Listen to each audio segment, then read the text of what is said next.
Yo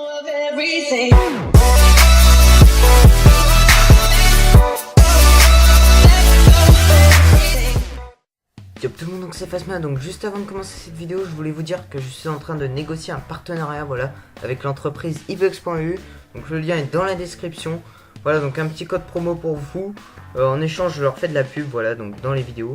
Dites-moi si ça vous intéresse, dites-moi tout dans les commentaires. Moi je vous laisse tout de suite avec la suite de la vidéo. Allez, à tout de suite.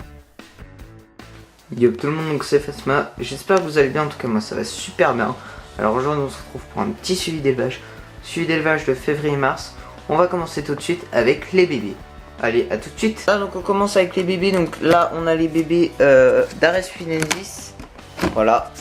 Donc, je vais essayer de vous ouvrir un peu pour vous en montrer quelques-uns. Voilà, comme ici. Un petit bébé.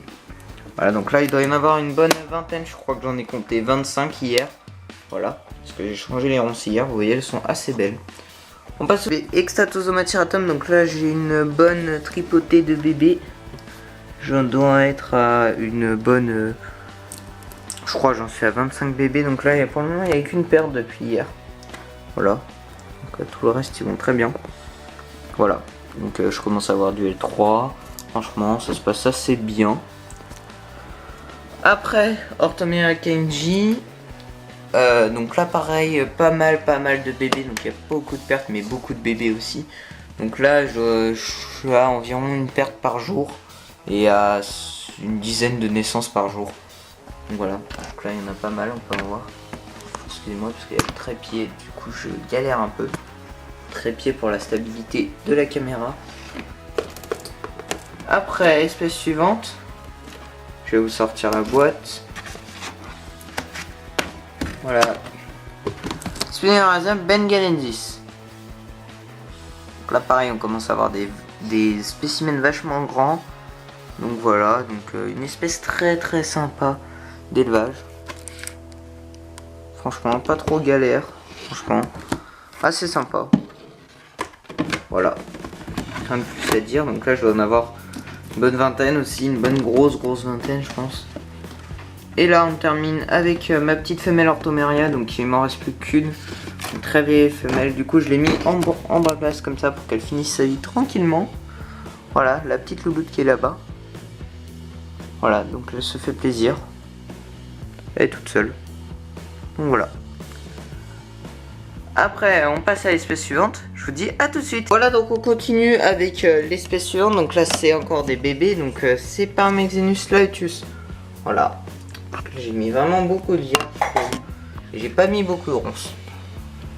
Donc là, on commence à avoir des grands. Là, j'en ai pas beaucoup cette année de naissance. Je sais pas si c'est dû au fait que les œufs soient pas très bons. Donc là, on peut voir un petit mâle. J'en ai une quinzaine. Mais ça en est encore. J'espère que je vais avoir un peu plus de naissances. Je vais essayer de vous en trouver un autre. Là-haut. J'en ai aussi des assez balèzes. Donc eux, ils sont passés dans le 30-30-45. Voilà, on va passer maintenant à l'espèce suivante, je vous dis à tout de suite. Là, donc on se retrouve, donc là on est avec mes petits bébés, donc les Stypnochlora couloniana. Donc là il me reste toujours les 3 femelles et le petit mâle. Donc là-haut le petit mâle, là une femelle, là encore une femelle et la dernière femelle qui est juste là. Donc là on a 2 femelles en fait, on en a une en haut et une ici. Voilà, vous allez la voir là. Voilà. Donc franchement, espèce très sympa. Ça pompe pas encore, mais ça devrait pas tarder. Elle est assez grosse. L'autre là-haut aussi est assez grosse. Donc voilà, donc je pense que ça devrait pas tarder de pondre. J'ai pas observé d'accouplement. Pour le moment, j'espère qu'ils sont accouplés. Voilà, rien de plus à dire. Une espèce très sympa. Voilà.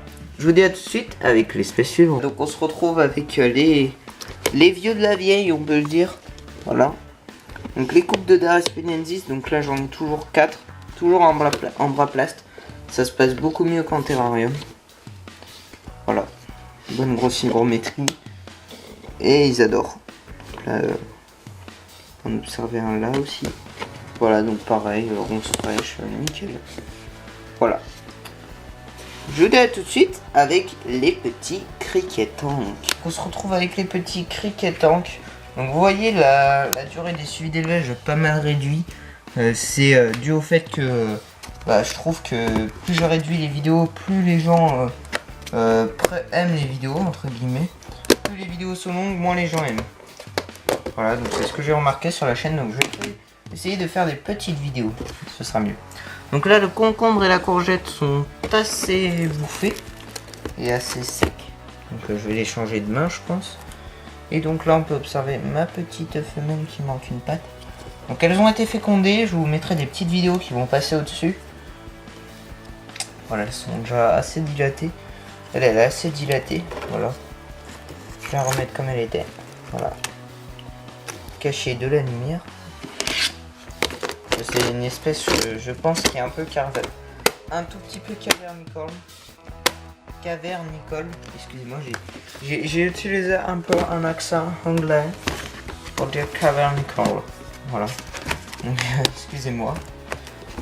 Donc là, on passe à la deuxième femelle. Donc c'est toujours pareil, la femelle qui a toutes ses pattes, elle. Donc elle est assez grosse, elle aussi. Voilà. Voilà, c'est belle. Pareil, là, faut que je change le concombre et la courgette. Toujours avec le tapis chauffant, donc le petit 7 watts. Il apporte pas une grosse chaleur, ça me permet de garder un gros 27 degrés dans les petits, au point chaud dans les bras plasts et un 22 degrés au point froid. Donc franchement, c'est nickel. Alors, moi, je trouve ça nickel. On peut voir le petit lit à droite. Voilà, le tapis chauffant, il est ultra chaud.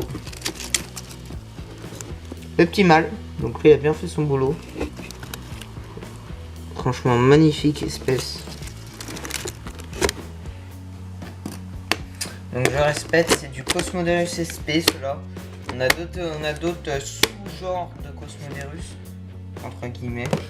Mais eux c'est bien du Cosmoderus SP. Voilà. Donc j'ai vérifié auprès de plusieurs éleveurs et effectivement il paraîtrait que ce serait du Cosmoderus SP. La petite sonde qui me dit 40 degrés sur le tapis chauffant et 27 degrés dans les bras plasts. Voilà.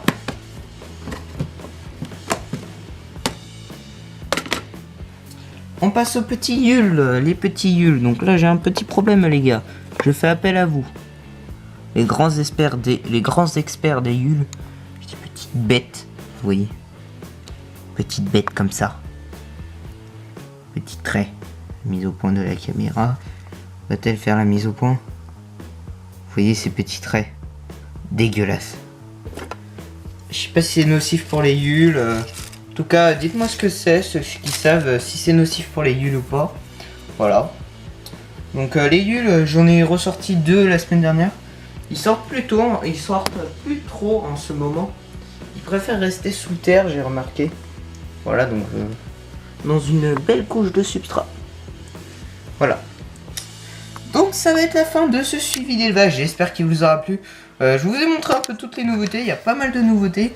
Je voulais vous dire aussi que les vidéos maintenant vont réduire un peu.